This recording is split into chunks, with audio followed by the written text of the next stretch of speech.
For today's review, we are looking at the Last Night on Earth Batman. And before I talk about the accessories and the figure, let's take a quick look at the data profile card.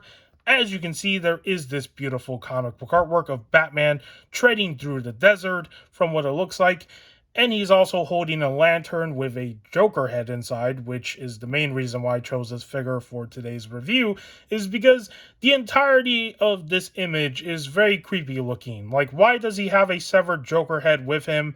What is going on in the story? And also, I'm out of monster figures, so this was the last thing I can think of for now, for this week, that fits the Halloween vibes, I suppose? Yeah, let's just roll with it. And for the source material, it is from Batman Last Night on Earth. And on the backside, you do have your usual read-up for who the character is.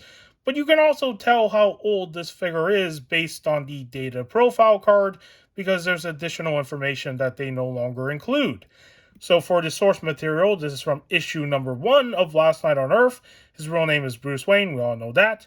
He is 6'2" in height, and he weighs 210 pounds. It reads, in a dystopian future, Bruce Wayne wakes up in Arkham Asylum. He still has his youth, but he was never Batman. Bruce dons his Batcowl, breaks out of the asylum, and accompanied by the Joker's animated severed head, begins a surreal journey to solve the mystery of his past and find out who's responsible for destroying the world.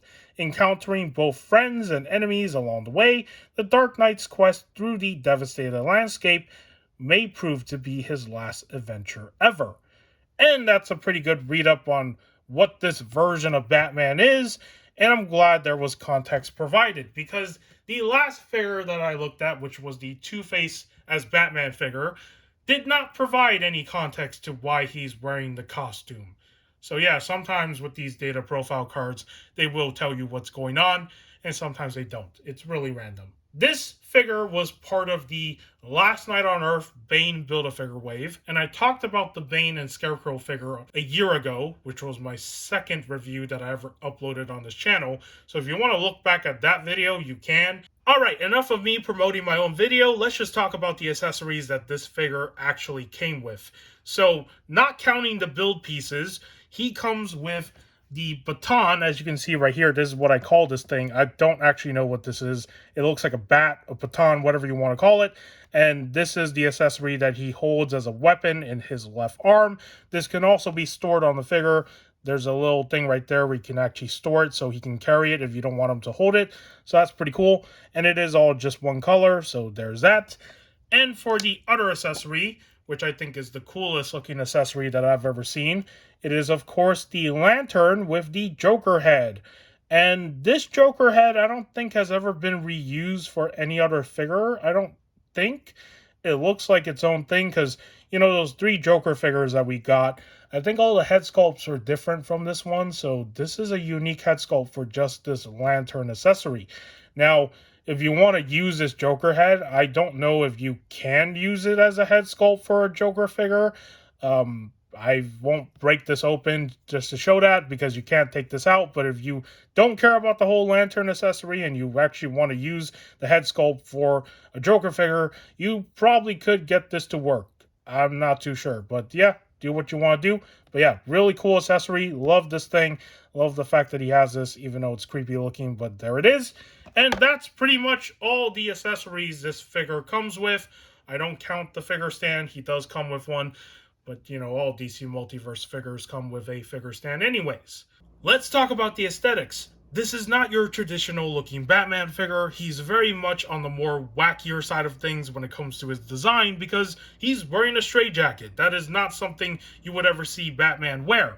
But in terms of the wacky design Batman category, this is one of my favorite of those wacky designs. If I had to make a tier list of what my favorite wacky design Batman figures are, he would definitely be up there in the top 5 for sure, because there's just something about this guy's, you know, design and the shelf presence that he has when he does hold the lantern in his hand, right, with the Joker head. It stands out a lot, and this is why this is one of my favorite ones.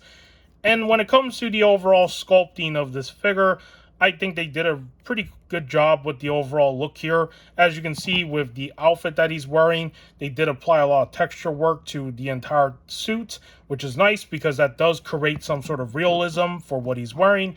As you can see on the backside, there are some details here with the suit. There's also these linings, more texturing, and even the straps, right? All the details that are on here. Now, it could be painted a little bit better for sure, but overall, I love the fact that there's all these straps, and this is why I assume this is a straitjacket, because usually straitjackets are the only ones that have these sort of straps, right, to lock the person in from harming themselves and harming other people. So it's interesting how these straps are acting as kind of like the cape of the suit that he's wearing here, even though he doesn't realize that he's Batman, right? He wakes up in a world where he was never Batman. So interesting. And for the front side here, you do have the W logo, or the Bat logo, whatever you want to call this. It looks like a W, but since he doesn't know he's Batman, I guess it makes more sense to, make this the logo for his last name, Wayne. And for the belt area, what I like about this is that it also shows that he probably took this from wherever the security guard offices are inside Arkham Asylum, and he probably needed this so he can carry his weapon, of course, which is the baton, and other items that he needs on this journey. And I'm going to show how you put this into this belt area. So as you can see, there's a little slot right here. This is where you just push this in, and then, you just do that repeatedly, and then there you go. You can have him carrying his baton just like that, which is actually really nice that he can carry this, but you do want to be careful putting this in, because this is like a softer material, and over time it could probably break if you're not careful. So if you don't want him to hold it in his hands, that is a storage option right there. But usually I always have him hold it in his hand just because he looks cooler that way. But that's cool that you have the options. And then for his gauntlets here, this is also interesting. Like, what is this made out of? Like, where did he find this material inside Arkham, or did he find it outside? But you can see it's made with the same belt straps that are similar to the straps on his back. So there are some interesting design elements for this Batman, where even though he doesn't realize he's Batman, he's still making things look like he's Batman. So yeah, I really like the design elements here with this stuff as well. And for his legs, there is a wash down here. And as you can see, it's not the same detailing and texturing as you can see up here with the suit. It would have been nice if this wash was also applied to certain areas of his suit as well, so it all fits nicely in terms of the overall look, because I can see that they were probably trying to make his pants look a little bit dirty, because he is out in the desert, like traversing through the landscape, not knowing what happened in this world. So of course he might be running into some sandstorms and stuff. But yeah, really nicely painted down here with the wash. And of course, you do have some details of the boots that he's wearing. And for his head sculpt, which is the last thing that we are talking about, this is, of course, your standard Batman head sculpt. But even the mask itself has some details that are sculpted in there, like the battle damage marks that you can see up here on the top of his head. The overall design of it, there are some details right there. And also, look at his ears. They're straps, just like the rest of his suit. There's so much straps on here. It's really interesting how, this entire design is just all heavily, the standout points are all these straps. So when you look at the ears, it's the same thing as well. And I wish that was painted with like some sort of silver, right? Because it's supposed to be a belt buckle, but, I guess it's one way to hide it so it looks like bat ears. But yeah, there's a really nice looking head sculpt as well. Now, can this work for your other Batman figures if you want to head swap it?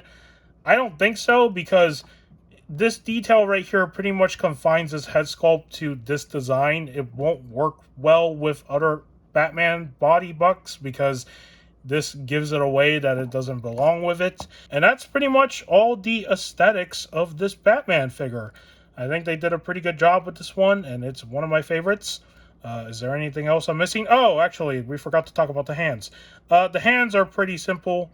He's wearing gloves of some kind that exposes his fingers.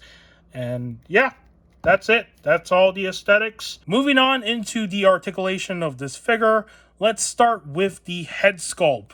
So he can look up, as you can see.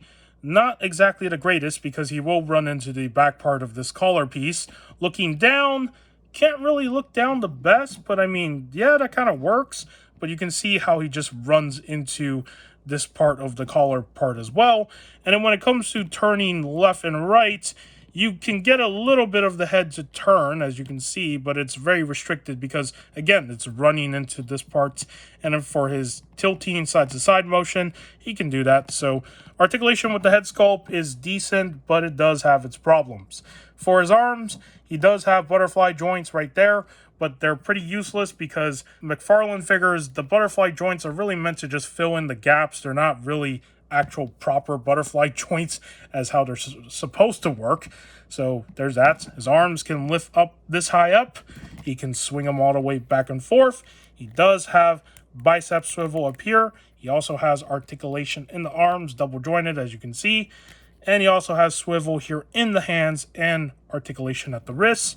For his torso, he does have the ability to rotate. Now, this is a torso piece that's one entire piece. There is no torso cut, so everything is being moved from the waist area. And the reason why they did this is because, as you can see with the sculpt, which I did not point out in the aesthetics, they didn't want to ruin the entirety of the look here with the W sculpted in the middle. So yeah, this is one of those situations where most of the articulation is going to be moving from the waist area, and he can lean forward a little bit. Not the greatest. He can't even lean back. But yeah, that's about it with the torso. As you can see, he can only do this. And for his legs, you have these skirt parts of the outfit that he's wearing. They're not really skirt pieces, but, you know, they do get in the way. So as you can see, kicking, you're not going to get him to kick much at all, which is unfortunate. Double jointed legs, he does have down here, right? Not the best sort of cuts here. It does look kind of ugly, but, you know, you get that articulation. He does not have thigh swivels. He does have articulation in the feet, swivel, and toe articulation. And as you can see, these are like those old school ball joints that they used to use. So that's about it with the articulation of this figure. There's not much else you can really do with this guy. He's very limited to posing that you can do because of the fact that certain areas are just restricted. But, you know, in terms of getting him to just pose on your shelf normally, you'll still be able to do that at least. So there you go. And before we move on to the comparisons, let me show what the accessories look like on this figure. So I want to start with the lantern. You gotta have to nudge this into his hands, which I'm gonna zoom in right here and try to show on camera. It is a little bit tricky, but as you can see, all you just do is just push it in there, right? And then eventually it'll go in, see? And then after that, you can have him holding the lantern like this, or move it down a little bit, and you can have him holding it like that. So there is that option for how you can display the lantern, like he's walking through a corridor with the Joker head inside. So that's what I like about this figure, is that when you have this accessory on it, it does look kind of creepy, but it does create a really good shelf presence. And then for the baton, all you just do, you just like slide this into his hand, and there you go. You got him with all his accessories equipped. And I like the entire look of this Batman. Even if it's really strange looking, it does work. So that's what he looks like with his accessories on. Let me get him standing so we can compare him to some other figures. Got the figure standing there. Let's jump into the comparisons. So for the first one, we will have him next to Mr. Miracle. And as you can see, the designs are very different here, right? You got a positive, go-lucky superhero next to somebody that came out of the apocalypse. Not the sort of vibes that would work together on the shelf, but there is this comparison. Here he is next to the Wesley Dodds Sandman. And I think these two could probably work together, maybe, but that depends on how you view it. So there's this comparison. And for the last two comparisons, here he is next to some non-DC Multiverse figures. Here he is next to the Transformers Legacy United breakdown. And as you can see, the figure almost fell because I caused it to fall. And there's a scaling right there. He is a little bit taller than Breakdown. And for the last comparison, here he is next to the Legacy United Tarn. Let me just move his arm. There we go. Yeah, he is taller than a Transformer in scale. But yeah, that's pretty much all the comparisons for today's review. And if you found this review on this wacky sort of Batman here informative, do give this video a like.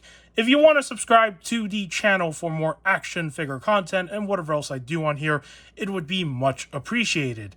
And with that said, take care, and I will see you in the next video.